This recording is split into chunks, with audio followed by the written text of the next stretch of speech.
piece of legislation, the Leveraging Information for Foreign Traffickers Act, the LIFT Act, I think it's being called. We'd love to hear more about that and how you see the role of the U.S. Advisory Council and survivors that are here today, but also survivors around the country and around the world, and how they speak into this issue.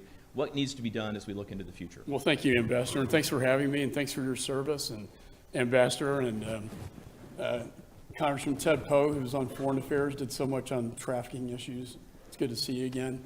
I think my journey started, I was a federal prosecutor for about 10 years, and then Cornyn's Deputy Attorney General, we started the Internet Crimes Against Children unit to catch predators online.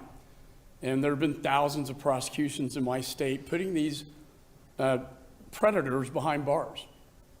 And that's a real positive thing. That was back in 2002, but since I became chairman, when I was chairman of Homeland, we had the Blue campaign in the Department of Homeland Security. I see some out in the audience. We authorized that into law to raise public awareness on the issue, because what we found is that most people in the country were not even aware this was happening. And it happens not just in Thailand, it's happening in our own backyard. And I want to recognize Courtney Litvak, my human trafficking survivor, who came back to us a year ago, who has a special place in my heart and a special story to tell, because you have to hear these stories. This happened outside of Houston, Texas, and suburbs of Houston and Katy, Texas.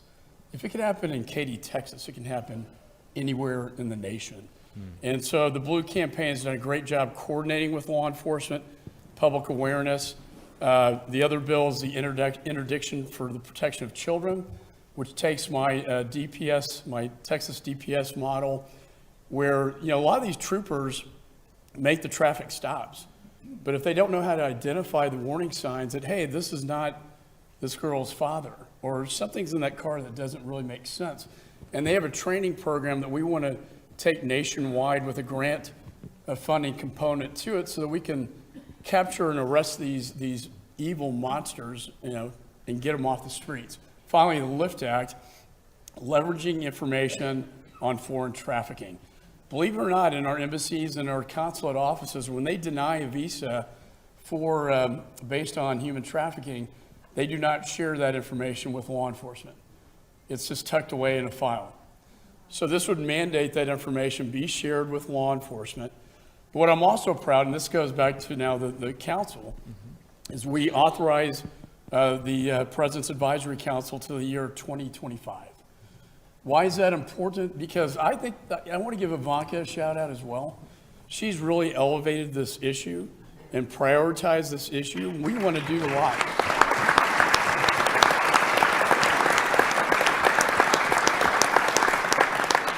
We want to make this council really mean something, not only for the executive branch, but for policymakers in the Congress, so we can get the advice. And I've learned so much from just Courtney about the process and how it works. How could a beautiful 17-year-old girl get swept up, and I can't say where because there's an ongoing investigation, but how could this have happened?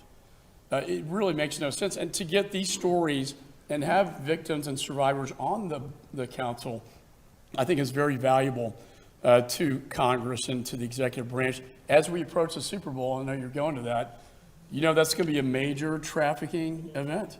And there are going to be groomers all around the Super Bowl trying to trap young men and women into this horrific modern day slavery. And we all know the stories, and you're bought and sold like property. This needs to stop. And as a former prosecutor, I try to educate prosecutors and judges too. You know what? The victims are the victims. They don't deserve to be behind bars. It's the predators. It's the people taking the hit.